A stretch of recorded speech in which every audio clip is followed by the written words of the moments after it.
Bismillahirrahmanirrahim.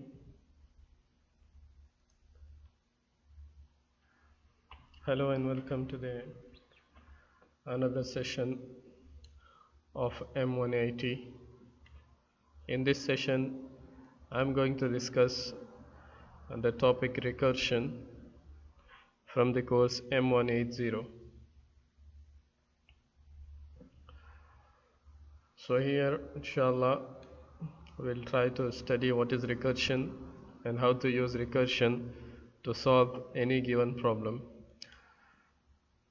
Basically, if you think of recursion, it's nothing but a programming technique in which a method can call itself to solve a problem. So it means a method calling itself or a function calling itself is called recursion. For example, let us say you have a function called func1 or func. Okay, now this function has some code in which on some condition you are calling the same function again, itself. So this function func has a code that will call itself. So a function which calling itself is called it as a recursion. So a recursion, a programming technique in which a method can call to itself to solve a problem is called a recursion. The definition of recursive is given here as one which uses the concept of being defined in the definition itself. In itself, then we call that as a recursive definition. Okay. Now let us first try to understand how the recursion will work by taking some real-time example. For example, consider the task of finding out what place you are in a long line of people. For example, this is considered as a line of people and you want to check in which place you are in. Okay, either you consider from the downwards. Okay, now if you can't see in front of the line how many people are standing up there, then you could ask the person in front of you. You could ask the person in front of you that what is your position, or where you are in the line, in which position you are in the line. So this person, if he could not answer this question, could not be able to answer, it means he could not be able to see what is his position. Okay, then he can ask the another person in front of him that what is his position, so that he can decide his position. So it goes so on, okay, until it reaches the first person or the person who knows its position, okay, or his place. Okay. Now how it gets the answer is, for example, this person is in the first, so he answers that I am at front, so I am first. Then based on the answer of this, based on this answer, the second person knows that he is in the second position. Based on this answer, the third person can decide that he is in the third position, and based on this answer, the fourth person can decide that he is in a fourth position. So it means that the problem here is reduced into a smaller part, so that it can be solved easily, and by using the solution of that smaller part, the next bigger part is solved. As you see here, the first person answers the question that I am in the front because I am the first. Then based on this question, the second person decides the answer. Okay, the value, based on the value of this problem, the bigger one decides its solution by taking the first one solution. So it goes on. This is what is called the recursive algorithm or the recursive procedure, how the problem is solved. Now in the recursion cases, the recursion solves a problem by solving a smaller instance of the same problem. until the problem becomes so small that its solution will be obvious or its solution will be easy. Okay, every recursive call must either solve a part of the problem or reduce the size of the problem. Every call will solve a part of the problem or reduce the size of the problem, and thus the recursion has two parts. One is the part which will solve the problem after it get reduced. Okay, that is called the base case, which handles a small input directly without recursion. So which will solve the smallest part of the problem to get the answer. And the recursive part contains one or more recursive calls. One or more recursive calls. Now all recursive definition should have a non-recursive part. That means the base case, that every recursive call or recursive definition or a function must have a base case, that is non-recursive part. Because if you don't have the base case or the non-recursive part, the function is keep on calling itself. It will go in an infinite recursion. It will not stop, because this is the base case is the stopping case, where the function will stop and return back by to get the solutions, I mean to get the answer. Okay, so every recursive call should have a non-recursive part, or it should have a base case. For example, let us take this simple recursion without return to print a hello world n times. Okay, to print a hello world n times where n is greater than 0. So how we can do is, first we print hello world. Okay, it is printed one time and the remaining is n minus 1 time. Okay, for example, if n is considered 4, so you print first hello world and the remaining is 4 minus 1, that is n minus 1. Then again you print one more time and the remaining is now n minus 2, that is 4 minus 2, and the remaining is again it is 4 minus 3, or then it is 4 minus 4, that is 0. So last time, okay, that is when it becomes 0 it should stop. Okay, so here is given the solution as, first you print the hello world and then print hello world n minus 1 times, because one time is printed, the remaining is n minus 1 time. Okay, this is the general case. Now we have reduced it to n minus 1 from n. So if you want to print hello world n minus 1 time, then it will print hello world and print the next n minus 2 times, because 2 times is done, remaining is n minus 2 times, until it reaches the 0, and that is called the base case, and it will print the hello world and return back to the solution. So the code here is given over here, that public static void print hello world n times int n. If n is greater than 0, print a hello world and then call the same function. It is recursion now here.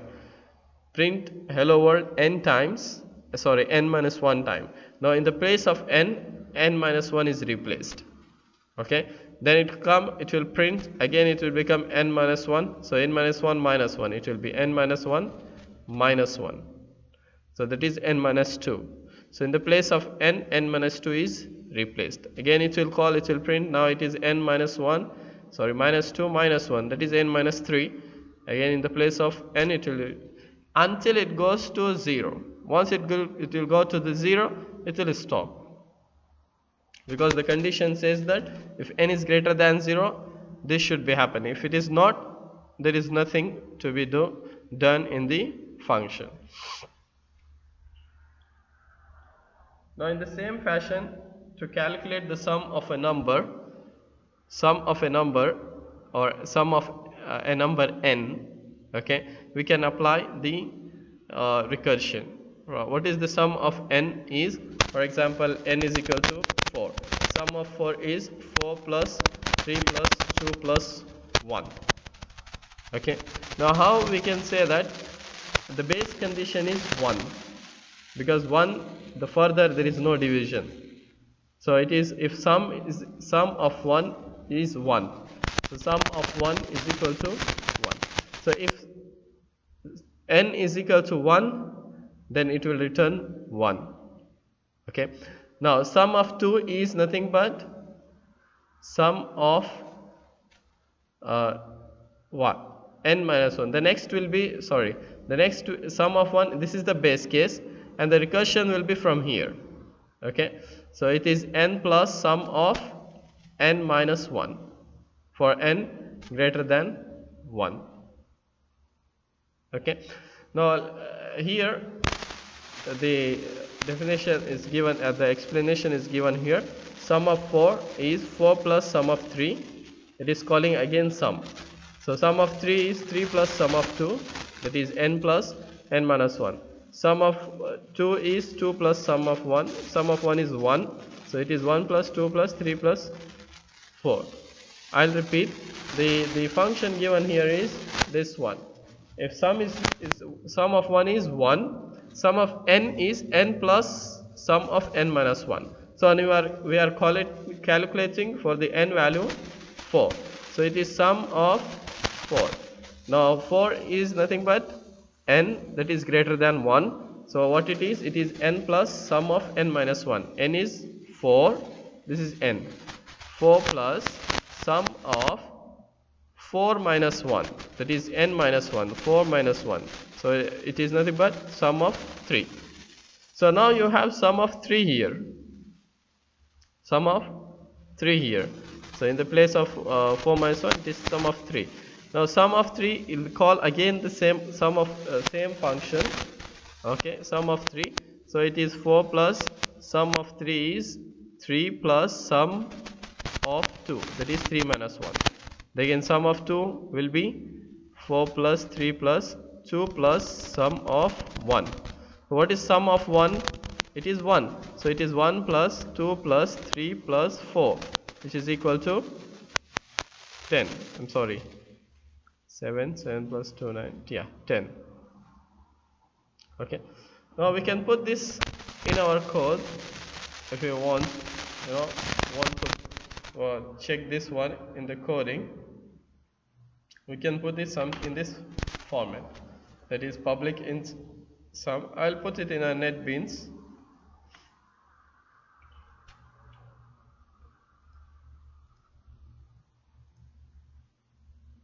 I'll take a new Java class file as recursion.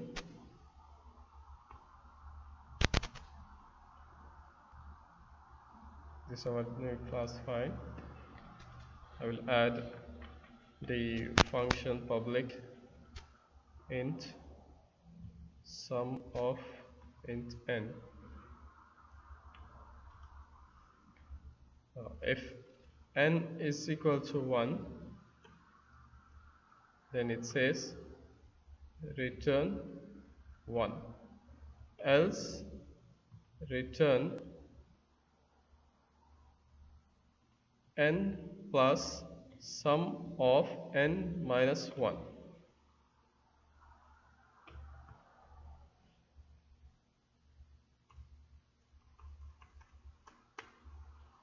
Okay, now this is our recursion function. Let me write the main function: public static void main of string arguments.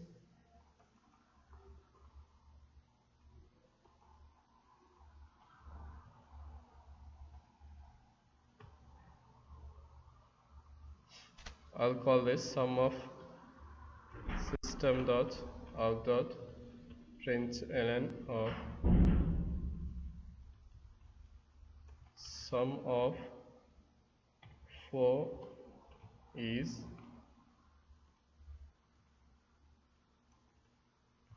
call the function sum of 4, should give us 10.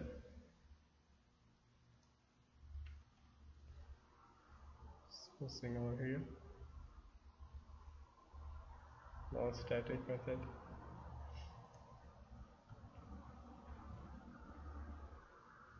Yeah.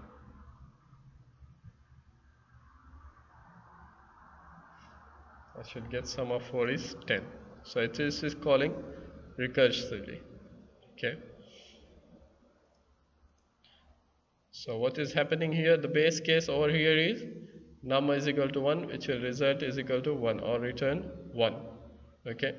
And the recursive call is sum of n minus 1. The base case is, I repeat, the base case is number is equal to 1, in which the return will be 1. And the recursive call is sum of n minus 1. So every time it will call sum of n minus 1. Okay, the problem is gone, reducing. Okay, the tracing will be as follows, as you see here.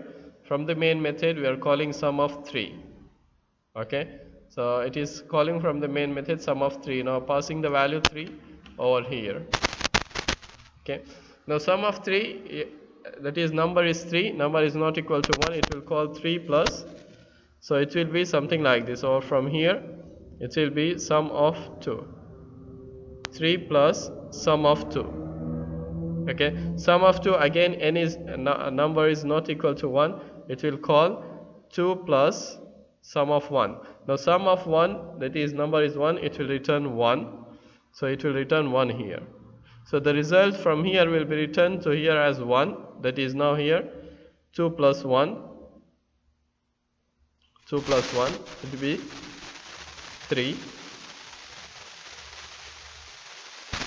Yeah, 1 will be returned over here for 2 plus 1, 3. So it is 3 plus 3 will be returned as 6. Okay, so this is how it works in a recursive call. Now let us consider the case of raising a real number k to a non-negative integer power n. Okay, rising of a real number, that is k power n. So recursive method could be as follows. If n is equal to 0, return 1, else return k into power of k comma n minus 1 by taking two inputs, that is k and n.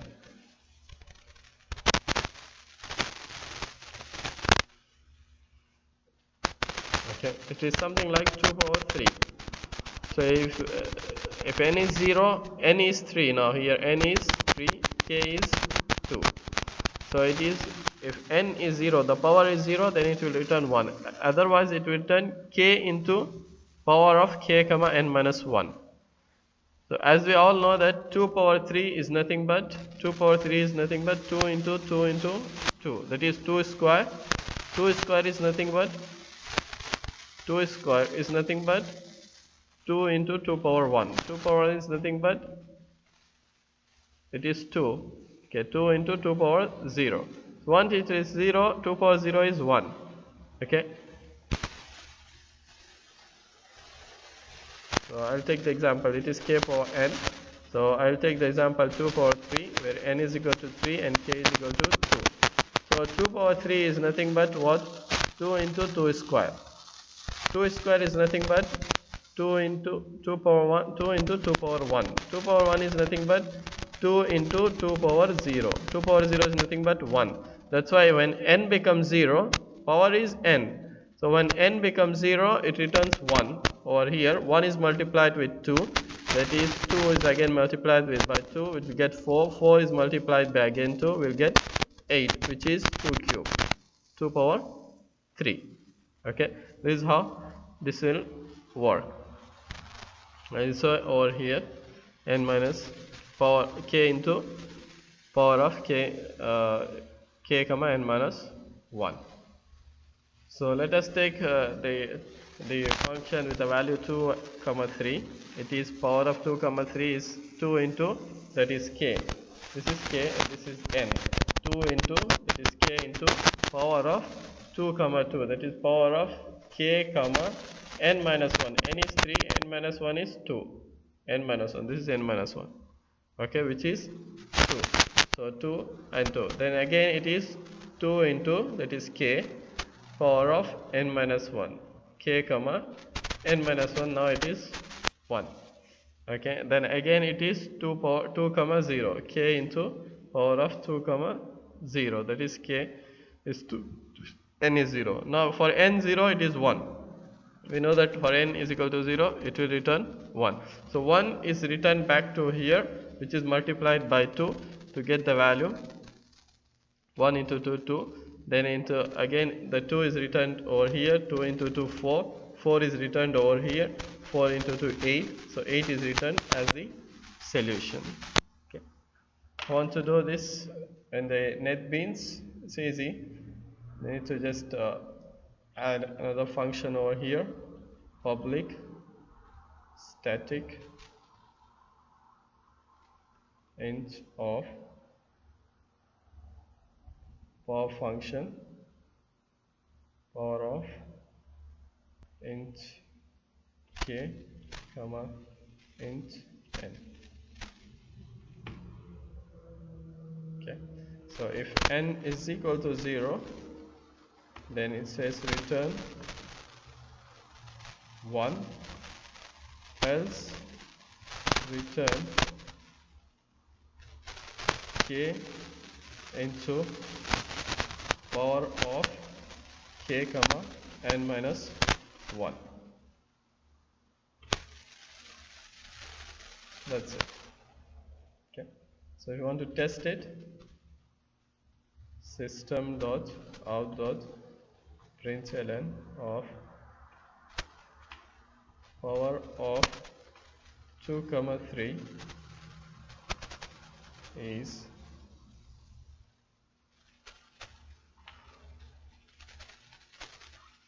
plus power of 2 comma 3. So this should display us the power of 2 comma 3, that is 8. So let us run and see power of 2 comma 3 is 8. Also we can check, for example, power of 2 comma 5. Okay, it is 32. 2 to the power of 5 is 32. We can also calculate a factorial of a number by using the recursion. Okay, now here it is shown the factorial of number without using recursion. Now before going to that, let me explain what is factorial. Factorial is nothing but, factorial of any number is nothing but the multiples of its number, that is the multiples of the number. For example, 2 factorial is nothing but 2 into 1. Okay, at the same time 4 factorial is nothing but 4 into 3 into 2 into 1. So at the same time 5 factorial is nothing but 5 into 4 into 3 into 2 into 1. So you say every time minus 1 from its previous number. So n factorial is nothing but n into n minus 1 into n minus 2 into, and goes on until it reaches n minus 1, until it reaches 1. So now this can be done by using a for loop as shown here. As you see here, factorial of n long product is equal to 1. For int I is equal to 1, I less than or equal to n, I plus plus, you increment I every time. Okay, I starting from 1, and product, initially the product is 1. Okay, now you multiply product is equal to product into I, that is 1 into 1 as 1. Okay, now the product is 1. Increment I becomes 2. For example, you are calculating 3 factorial. So one time it is 1. I becomes 2. 2 into 1, it is 2 into 1, that is 2. Then I becomes 3. 3 is, this condition is true. 3 less than or equal to n. So 3 into 2, it is 6 now product. Okay, I becomes 4. The condition becomes false. Come out. Return the product. Product is 6. So the factorial of 3 is 6. Okay. Now this is without using recursion.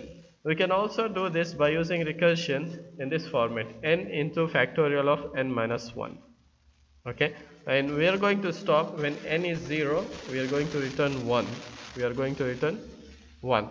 So this function will calculate the recursion, the factorial of a number. So here the base case is n is equal to 0, return 1. This is the base case, and the recursive part is n into factorial of n minus 1. Sorry, the recursive part is factorial of n minus 1. Now here this is given over here how it is calculated. 5 factorial is 5 into 4 factorial, that is n into factorial of n minus 1, that is 5 into 5 minus 1 is 4.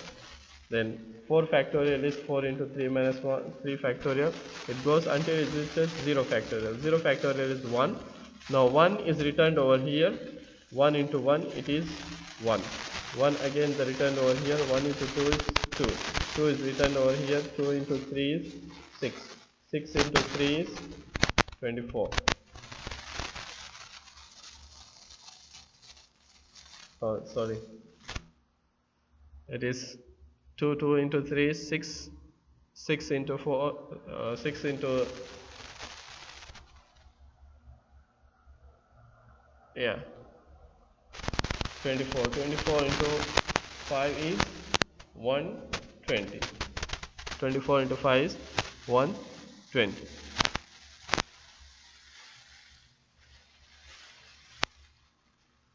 So let us do this in the NetBeans. You can also do this in the NetBeans. It is simple to do it. You include a method public static int of fact. I'm just using fact for the factorial, int n. So if n is equal to 0, return 1, else return n into fact of n minus 1. So I calculate factorial of 5, which is 120. So I'll print that one, system dot out dot print ln of factorial of 5 is fact of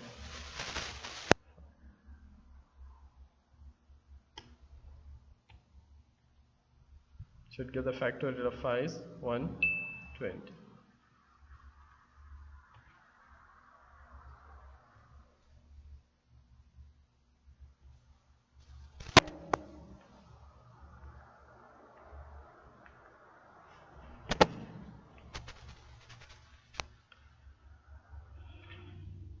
Now recursive versus iteration, every recursive solution has a corresponding iterative solution.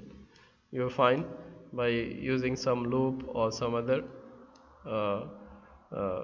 statements, we can do the same as the recursion will do.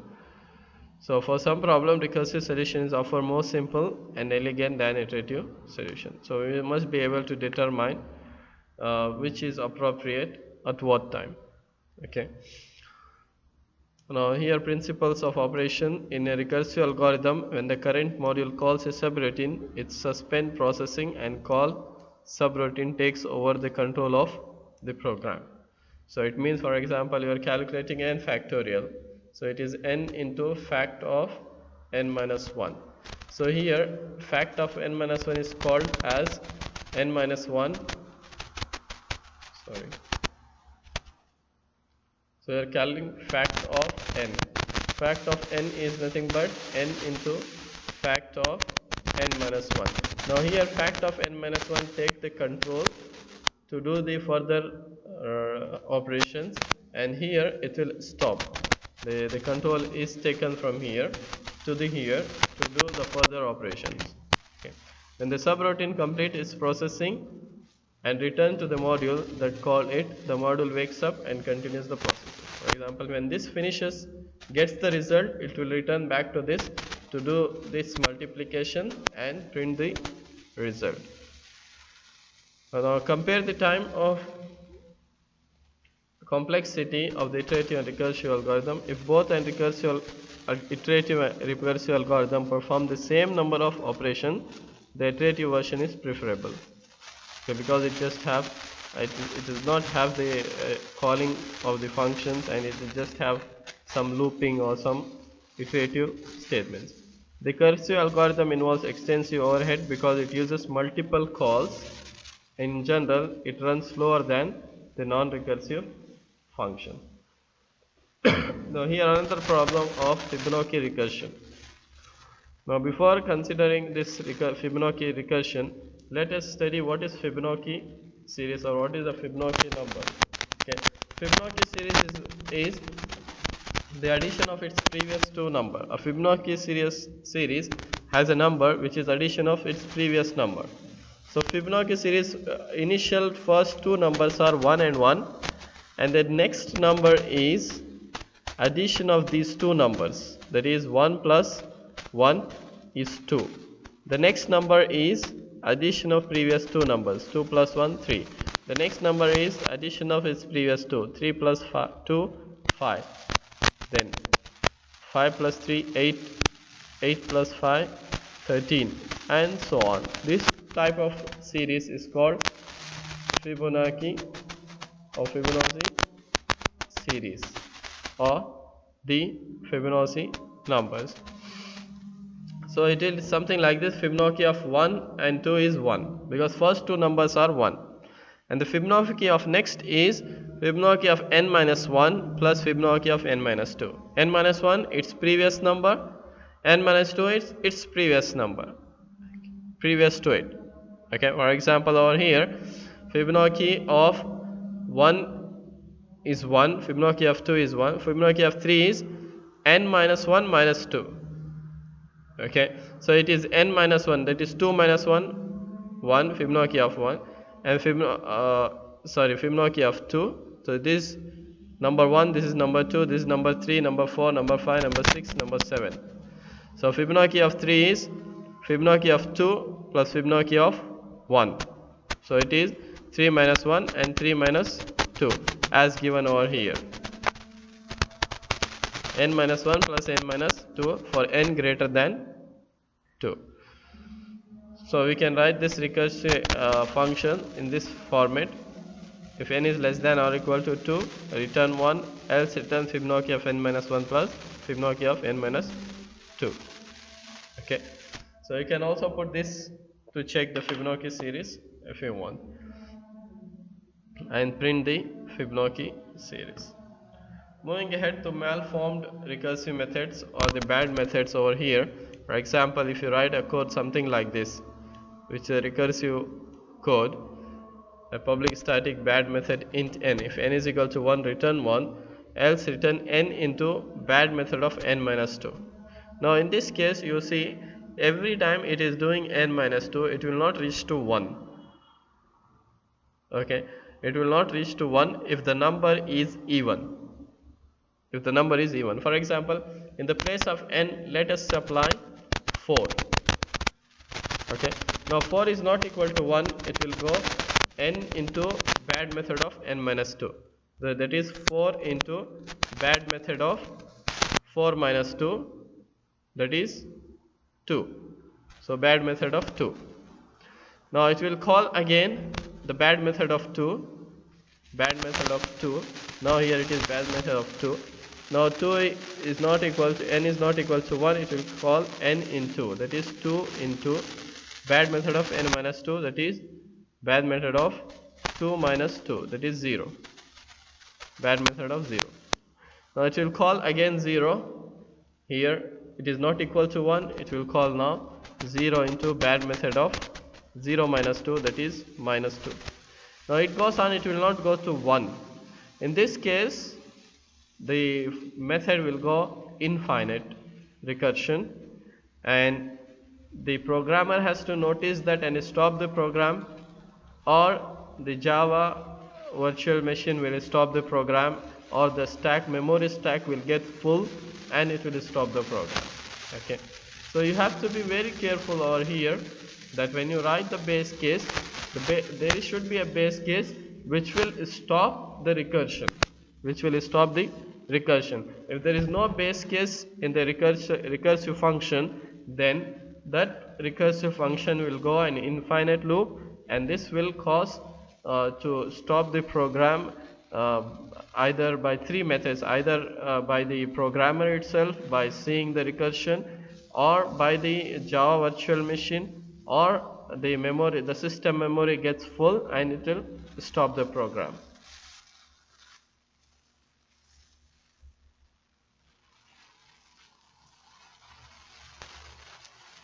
Now there are some examples over here. Number of zeros in a number. You need to calculate the number of zeros in a given number. Okay, for example, over here how many zeros are there? 3 zeros. Over here how many zeros are there? 2 zeros. So this is a problem of calculating the number of zeros in a given number. Okay, for example, in 2005 there are 2 zeros. Okay.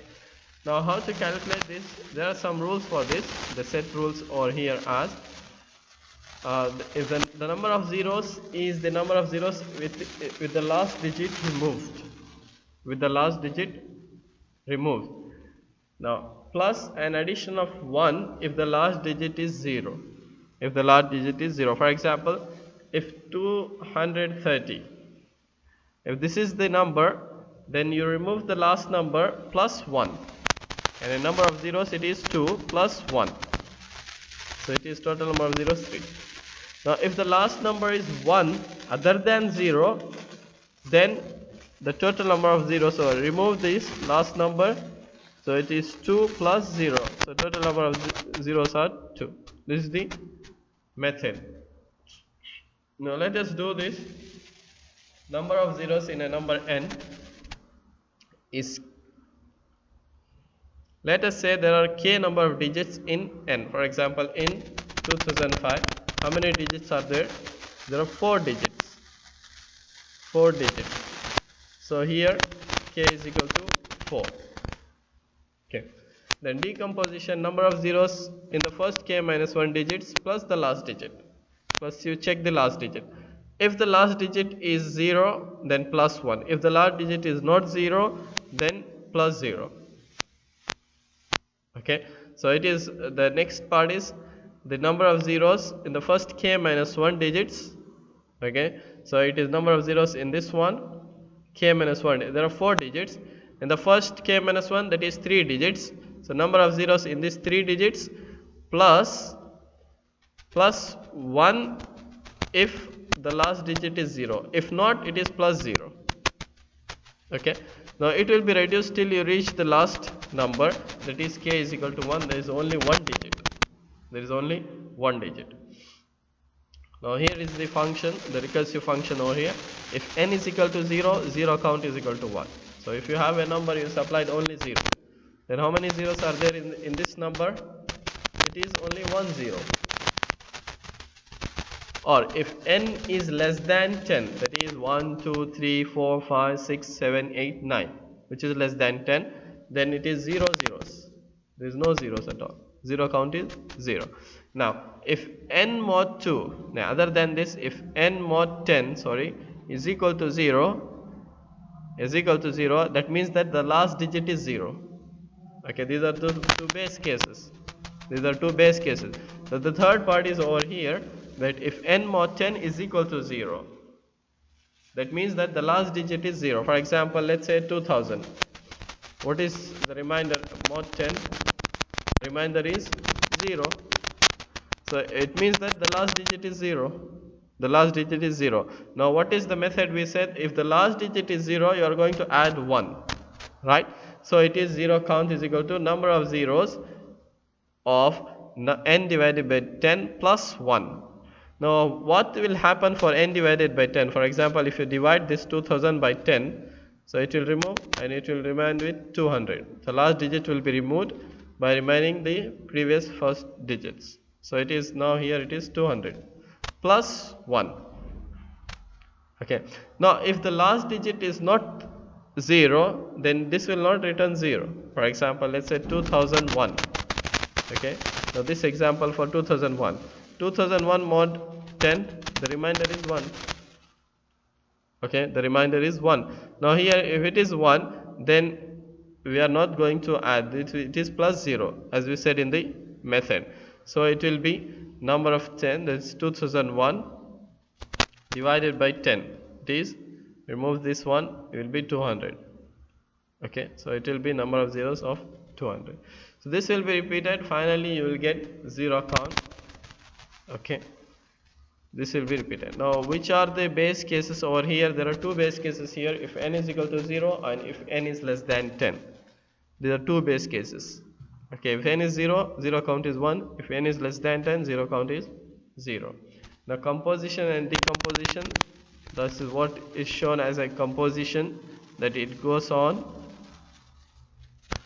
For example, now zeros of 2005.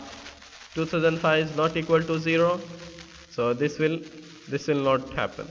2005 is not less than 10, this will not happen.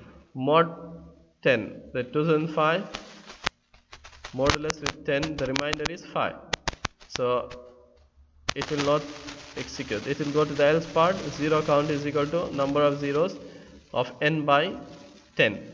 So n by 10, n is 2005. 2005 divided by 10 is 200, because 2005 you divide by 10. So how many times it goes? 200.5. 0.5 will not be considered because it is an integer division. It will consider 200. So it will be number of zeros of 200. Now again, number of zeros of 200. Now in the place of n, you replace now 200. Now it is 200 over here. So 200 is not equal to 0, is not equal to 10, not less than 10. Now mod with 10, it is 0. This satisfies. Number of 0 is n by 10 plus 1. So n by 10 is 200 by 10 is 20. 20 plus 1. Okay. Now it gains again. Now it is 20. Number of zeros plus 20. It goes again. Do the mod. It is plus 1 over here. 2. Remaining is 2. 2 is less than 10. The 0 count is 0. So 0 plus 1 plus 1, that is 2. So number of zeros you have in 2005 is 2. So this, as you see, 2 does not have 0. So it is 1 plus 1 of this one and plus 1 of this one. It is 2. 5 it is 0. So number of zeros you have is 2. Again, it is sum of digits can be calculated by another method, as sum or n modulus 10 plus sum of digits of n by 10. Okay, sum of digits. This is called sum of digits. For example, 1, 3, 2, 4. It is 1 plus 3 plus 2 plus 4. So what you have to do is, if n is less than 10, so it is only one digit. It will return the same thing. Okay. If n is greater than 10, then it is 2 digits, so it has to calculate the sum of 2 digits. Okay. So it is n modulus 10, that is the remainder. For example, over here 1, 3, 2, 4 mod with 10. What is the remainder? That is 4. That is last digit. So last digit plus n sum of digits of n by 10. So what is 1, 3, 2, 4 divided by 10? It is 132.4. Point is removed. So you got 132. So it is 4 plus 132, sum of digits of 132. So 132 is applied now here again with the same function, n mod 10. So it is 4 plus n mod 10, the remainder 2 plus divided by 10, 13. Okay, it goes on until it becomes less than 0. It is 4 plus 2 plus, now the mod with 10, how much you will get? 3 remainder. Okay, plus 3 plus remaining is divided by 10. 13 by 10 is 1 time. Okay, 1 is less than 10, it will return 1. So 1 plus 3 plus 2 plus 4, which is 1, 3, 2, 4. So it is 6 plus 3, 9, and plus 1, 10. Okay, so this will be. Now here is a recursive call, and ask you to what is the output of this recursive call. The output is given here. It will print count 4 times, and then it will print 0, 1, 2, 3. So you have to work on this and how it will calculate this, because there is a count print over here, count starting from 4, because we started with the value 4. So print minus minus, again it will call, again it will print minus minus. So 4, 3, 2, 1. Okay, minus minus. Once it becomes 0, 0 is just return back. So return back and print the counter, its counter. So it's back from 0, 1, 2, 3, 4 times it will print. Again, what is the composition and decomposition for this one? You are asked to write the composition and decomposition. These are the base case, and this is the recursive call. Okay. So here the value is given count of 10, 25, 87. 10, 25, 87.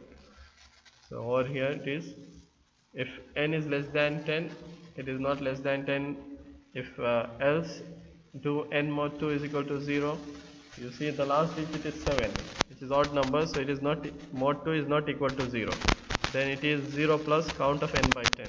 0 plus count of n by 10, it means removing the last digit. Okay, so it goes on until it reaches count of 1, that is 0.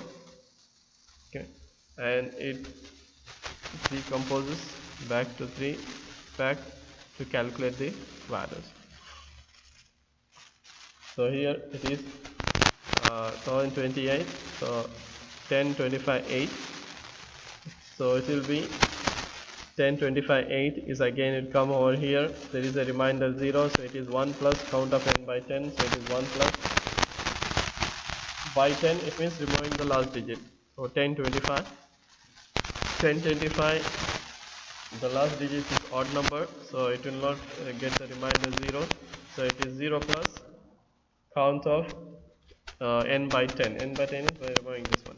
So here the last digit is 2, so you'll get the reminder 0, so it is 1 plus count of n by 10, so 102 by 10. So here every time what we are doing is 102587 divided by 10. Here 1025 divided by 10. Here 1025 divided by 10. Here 102 by 10. Here 10 by 10. Okay, becomes 1 here. 1 is less than 10. So 1 is less than 10 over here. 1 mod 2 is not equal to 0, so it will return 0. So it to go back, it is 0 plus 1 plus 1 becomes 2 plus 0, 2 plus 1, 3 plus 0, it is 3. So it remains 3. The result is 3. Okay, there are some advantages and disadvantages also. You can say positives and negative for recursion. So there are some positives are, for some problems it can be easier to develop a recursive algorithm, as we have seen for the factorial of a number, sum of digits, finding the zeros and all. A recursive solution may be more simple than an equivalent iterative algorithm. Okay. Recursive algorithms are useful for backtracking when it is necessary to enumerate different outcomes of decisions. Negative is, although recursive algorithm and iterative may take the same running time, but there are some recursive algorithms might be work slower than the iterative one. For example, if you take the Fibonacci one, how did we calculate the Fibonacci? We said Fibonacci of n minus 1 plus n minus 2. So if you consider, for example, Fibonacci of 5, Fibonacci of n minus 1, Fibonacci of 4 plus Fibonacci of 3. Now Fibonacci of 4 is calculated as Fibonacci of n minus 1, that is 4 minus 1, 3, 2. Now here Fibonacci of 3 is calculated as 2 and 1. Now you see Fibonacci of 3 is calculated here, and Fibonacci of 3 is again calculated here twice. Fibonacci 2 is calculated here, again it is calculated here. Here also it is calculated. So there are some repetitions will happen in recursive method. For some problems, not for all problems, it is for some problems.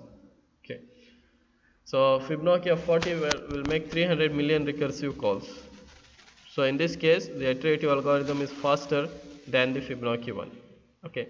Computing 2 power n recursively as 2 power n minus 1 plus n minus 2 power n minus 1 requires more time than 2 into 2 power n minus 1. Okay.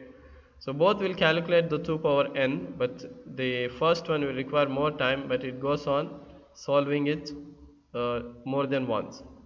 Okay, so that's why you consider the best one to be considered. Okay, so this is all what we have in the recursion topic for you in the course M180. I hope you find this video useful, and if you have any questions or any doubts in this regards or in the topic recursion, you can mail me on my university email ID. I hope you all have my university mail ID. Thank you very much for watching, and see you inshallah in the next recording. Thank you.